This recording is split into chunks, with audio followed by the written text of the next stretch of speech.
Have you ever wondered why some people seem to struggle financially no matter what, while others build lasting wealth? The Bible, an ancient book of wisdom, offers some surprisingly practical and timeless insights into this very question. It talks a lot about wealth, poverty, and our attitude towards work. Today, we're going to explore one of its most powerful warnings, the connection between laziness and poverty. This isn't about shaming anyone, it's about uncovering profound principles that can transform our financial lives if we apply them. So, grab a cup of coffee, and let's dive into what the scriptures say about why lazy hands lead to poverty. One of the most direct verses on this topic is Proverbs 10:4. It says, "Lazy hands make for poverty, but diligent hands bring wealth." It's so simple, yet so profound. The verse paints a clear picture.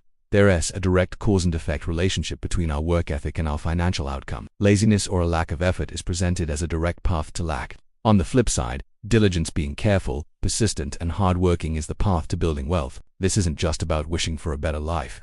It's about the consistent, daily actions we take.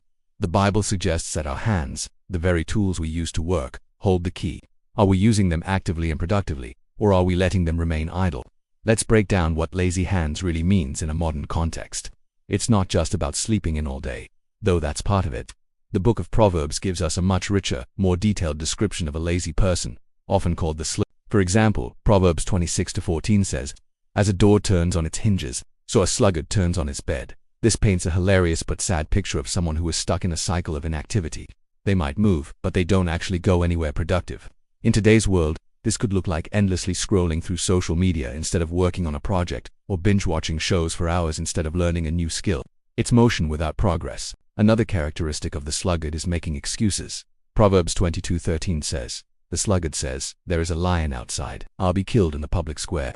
Now, how likely is it that there's a lion roaming the streets? It's an absurd excuse to avoid responsibility and work. How often do we do this? We might say the economy is too bad to start a business, or I don't have the right connections to get a better job, or I'm just too tired today. These are our modern-day lions. We create imaginary or exaggerated obstacles to justify our inaction. The Bible calls us out on this, encouraging us to face reality and take action despite perceived challenges. True diligence means finding a way, not finding an excuse. Proverbs also warns that laziness leads to a cycle of unfulfilled desires. Proverbs 13:4 says, "A sluggard's appetite is never filled, but the desires of the diligent are fully satisfied."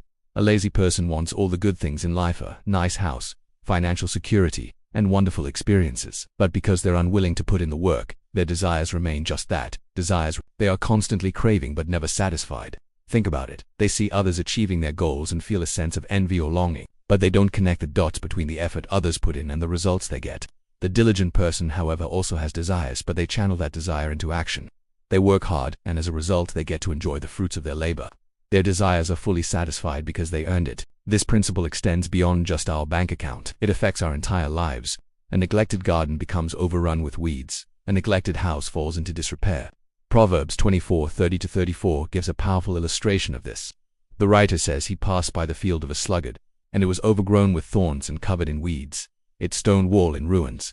He then reflects, "I applied my heart to what I observed and learned a lesson from what I saw. A little sleep, a little slumber, a little folding of the hands to rest, and poverty will come on you like a thief, and scarcity like an armed man." This is a stark warning. Neglect doesn't happen all at once. It's a little here and a little there, a little procrastination, a little laziness, a little putting things off until tomorrow. But all those littles add up, and suddenly, poverty and scarcity attack like a thief. They catch you unprepared. Diligence is the security system that keeps that thief at bay. So, how do we cultivate diligence? The Bible doesn't just point out the problem, it provides the solution. It starts with a shift in perspective. Colossians 3:23 tells us, "Whatever you do, work at it with all your heart, as working for the Lord, not for human masters." This transforms our work from a chore into an act of worship. When you see your job, your business, or your studies as a way to honor God, it changes everything. You're no longer just trying to impress your boss or get a paycheck. You're working for an audience of one. This perspective injects purpose and excellence into even the most mundane tasks. It motivates you to do your best, not out of fear, but out of love and devotion. Furthermore, diligence involves planning and foresight. The lazy person lives only for the moment, but the diligent person thinks about the future. Proverbs 21:5 says, "The plans of a diligent lead to profit as surely as haste leads to poverty." Notice the contrast. Diligence isn't just about working hard. It's about working smart. It involves making plans, setting goals, and thinking strategically about the future. Are you budgeting your money? Are you investing in your skills? Are you creating a plan for your career or business? Or are you living impulsively, spending everything you earn and hoping for the best? haste and impulsivity, the verse says, lead to poverty just as surely as diligent planning leads to profit. Let us also be clear. The Bible's message is not a get-rich-quick scheme. It's a get-wealthy, slow and steady principle. It's about building a foundation of good habits. It's about the integrity of our character being reflected in the quality of our work. God honors this process.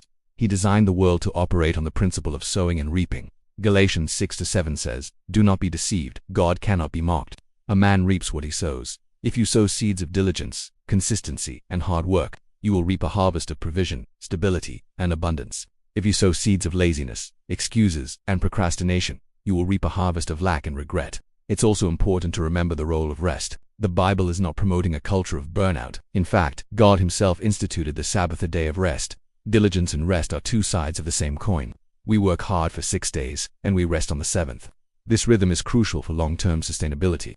A truly diligent person knows when to work hard and when to recharge. The sluggard, ironically, is often chronically tired because their rest is not earned and their activity is not productive. True, refreshing rest is a reward for diligent work. So, what are the practical takeaways for us today? First, take an honest look at your habits. Where are you choosing comfort over effort? What lies are you using as excuses? Second, redefine your work as an act of worship. Ask God to help you work with all your heart, as for Him. Third, start planning. Create a budget, set some financial goals, and identify one skill you can start learning this month. Remember the lesson from the sluggard's field. Poverty comes from a little neglect here and there.